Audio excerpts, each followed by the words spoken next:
આજે વિસાવદર જે વિધાનસભા છે 87 નંબરની, એની આજે ચૂંટણી થઈ રહી છે, એનું આજે મતદાન થઈ રહ્યું છે. અને આ મતદાન છે એ ખૂબ જ અગત્યનું છે, કારણ કે ગુજરાતની અંદર વિસાવદરની જે ચૂંટણી છે એ ખૂબ જ પરિવર્તન લાવનારી હોય છે. દર વખતે વિસાવદરની જે ચૂંટણી હોય છે એ આખા ગુજરાતનું ધ્યાન આકર્ષિત કરતી હોય છે.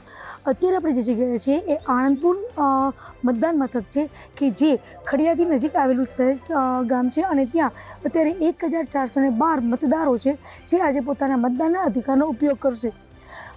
મારી સાથે જો આપણે જોઈ શકીએ છીએ કે મારી પાછળનું જે મતદાન બૂથ છે એની અંદર મતદારો છે એ મતદાન કરવા જઈ રહ્યા છે.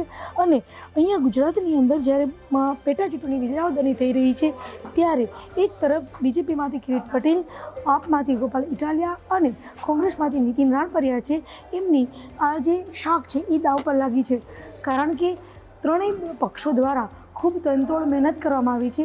ખાસ કરીને આમ આદમી પાર્ટીમાંથી ગોપાલ ઇટાલિયાએ છેલ્લા 2 મહિનાથી ગામે ગામ ઘૂમી અને પોતાના પ્રચાર કર્યો છે.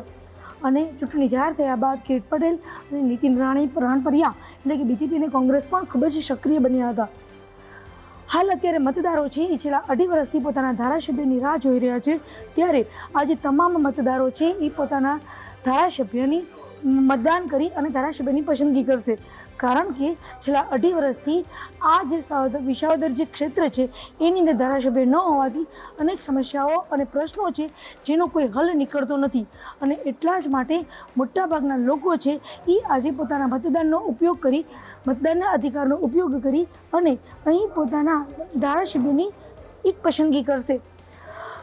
આ એ જ ક્ષેત્ર છે કે જ્યાં આજે બીજેપીના ઉમેદવાર કિરીટ પટેલ છે એ 8:30 વાગે મતદાન કરવા માટે આવી રહ્યા છે. આણંદપુર ગામ આમ તો પટેલ અને આહિરોનું ગામ છે, અને એટલા જ માટે અહીંયા મોટાભાગના ખેડૂત છે એ લોકો મતદાન કરવા આવી રહ્યા છે. ત્યારે ખેડૂતોના પ્રશ્નોને લઈ અને તમામ પક્ષો છે એ પોતાની સમસ્યાઓનો ઉકેલ લાવવા માટે પ્રયત્ન કરી રહ્યા છે. ત્યારે જોવું રહેશે કે ખરેખર આ ચૂંટણી બાદ ધારાસભ્ય જે કોઈ પણ બને એ ખેડૂતોની સમસ્યાનો અંત લાવી શકે છે કે કેમ.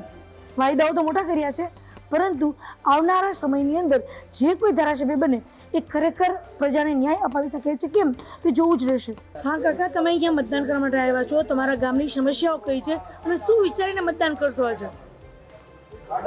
અમને તો આમાં ખબર પડતી નથી, મત નાખવા આવી એટલી ખબર છે. પણ તમારા ગામમાં કોઈ સમસ્યા ખરી? સમસ્યા હોય તો હું કેને કેવું.